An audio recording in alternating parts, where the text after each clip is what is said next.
আমাদের কোনো কন্টেন্ট আপনাকে কোনো ধরনের বাই সেল সিগন্যাল বা পরামর্শ প্রদান করবে না। এজন্য স্টক সাপোর্টার টিম আপনার কোনো ধরনের ফিনান্সিয়াল লসের জন্য লায়াবল না। ধন্যবাদ। আসসালামু আলাইকুম ভিউয়ার্স, কেমন আছেন? আশা করি সকলেই ভালো আছেন। সকলকে স্বাগত জানাচ্ছি stock supporter presents daily market English আপডেটে।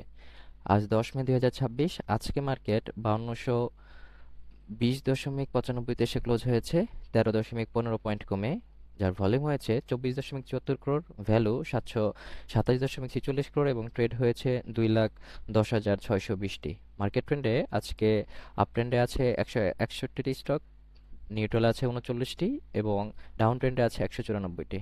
Market sentiment neutral. Top stock gainer আছে AB first mutual fund, continental insurance, first Bangladesh fixed income fund, IFIL Islamic mutual fund, Meghna Pet industries, PHP mutual funds, অনেকগুলো মিউচুয়াল ফান্ড দেখা যাচ্ছে এখানে। Top stock loser আছে Saiham cotton, এরপর আছে আলিফ manufacturing company, তারপরে আছে Sonar Bangla insurance, peoples leasing, Mir Akhtar, Queen south.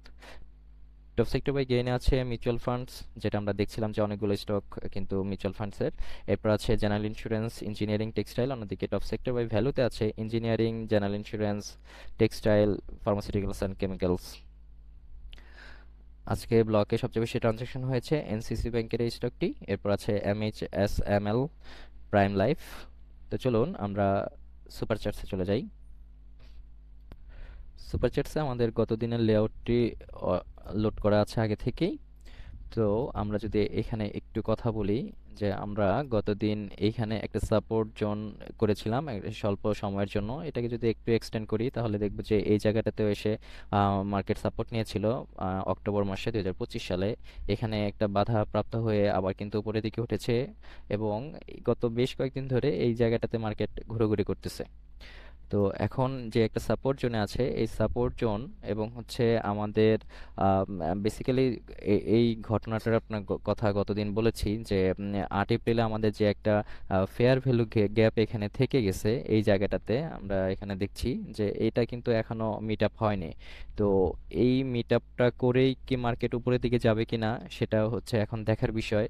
যেভাবে নামতেছে, যদি এই সাপোর্টটাকে যদি আগামীকাল যদি আপনার অনার না করে তাহলে কিন্তু এই গ্যাপটা ফিল আপ করতে কিন্তু সে চলে আসবে অন্তত বা 5175 পয়েন্টে কিন্তু মার্কেট নামলেও নামতে পারে এই গ্যাপটা ফিল আপ করার জন্য। তো দেখা যাক আসলে কি ঘটে। তো আপনাদের রিকোয়েস্টেড স্টকটি সম্পর্কে আজকে জানবো, সেটা হচ্ছে কন্টিনেন্টাল ইন্স্যুরেন্স। তো এটা একটু দেখি। কন্টিনেন্টাল দেখছি দেখছি যে গতদিন মুভিং এভারেজ 21-এর উপরে ক্লোজ দিয়েছে এবং হচ্ছে এই জায়গাটাতে গতদিন যে ভলিউমটা হয়েছে এবং আজকে কিন্তু তার চেয়ে 1.5 গুণ ভলিউম হয়েছে। তো এটা একটা পজিটিভ বিষয় এই স্টকটির জন্য। তো আমরা যদি একটু ক্যান্ডেল দেখে এটাকে জাস্টিফাই করি তাহলে দেখা যাক কি হয়। তো এটা জাস্টিফিকেশনের জন্য আমরা ক্যান্ডেলের চেয়ে আগে প্রথমে লাইন চার্ট একটু দেখি। লাইন চার্টে দেখা যাচ্ছে যে একটা এই জায়গাটা থেকে গত নভেম্বর থেকে এই জায়গাটাতে কিন্তু এটা একটা আপ মুভমেন্টে আছে। তো সেটার জন্য আমরা এখান থেকে একটা প্যারালাল চ্যানেল আঁকি। এই জায়গাটা থেকে এই পর্যন্ত আমরা কিন্তু জাস্ট হচ্ছে এই জায়গাটা আঁকতে পারি বা এই জায়গাটাতে আঁকতে পারি যেখানে ভালো হয়। অথবা দেখেন আমরা যদি একটু ব্রড সেন্সে চিন্তা করি তাহলে আরেকটা চ্যানেল আঁকাই। দেখেন এই জায়গাটা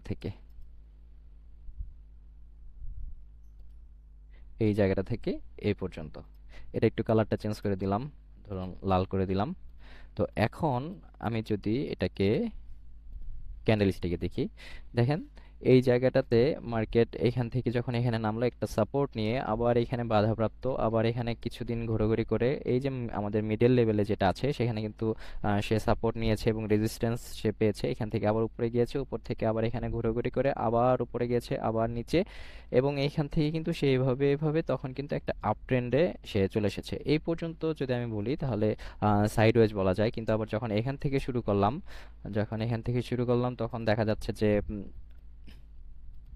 মার্কেটটা বা এই স্টকটি সাইড রেঞ্জ বাদ দিয়ে সে কিন্তু এখান থেকে আবার হচ্ছে আপ ট্রেন্ডে যাওয়া শুরু করেছে। তো এখন আমি কি দেখতে পারবো এখান থেকে? যদি এখান থেকে দেখি,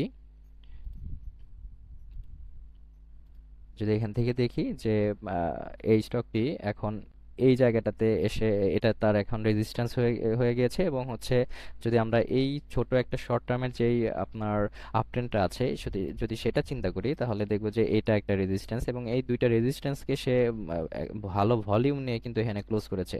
এবং যদি এটা যদি লেজিট হয়, ব্রেকআউটটা যদি লেজিট হয়, তাহলে কিন্তু সে এই জায়গাটাতে একটা রিটেস্ট করতে পারে। আর যদি এটাকে যদি করে, তাহলে এই জায়গাটাতে এসে আবার কিন্তু সে রিটেস্ট করতে পারে। তখন এটা এখান থেকে একটা লম্বা একটা আপ ট্রেন্ড কিন্তু আমরা লক্ষ্য করতে পারি, যেহেতু এটার যে অ্যাকুমুলেশন জোনটা, এটা কিন্তু অনেক বড় একটা জোন। সেটা যদি আমি চিন্তা করি, তাহলে 24শে সেপ্টেম্বর থেকে আজকে পর্যন্ত কিন্তু আছে। তো এই স্টকটি ভালো সম্ভাবনাময়, আপনারা বুঝে শুনে ট্রেড করবেন। আসসালামু আলাইকুম।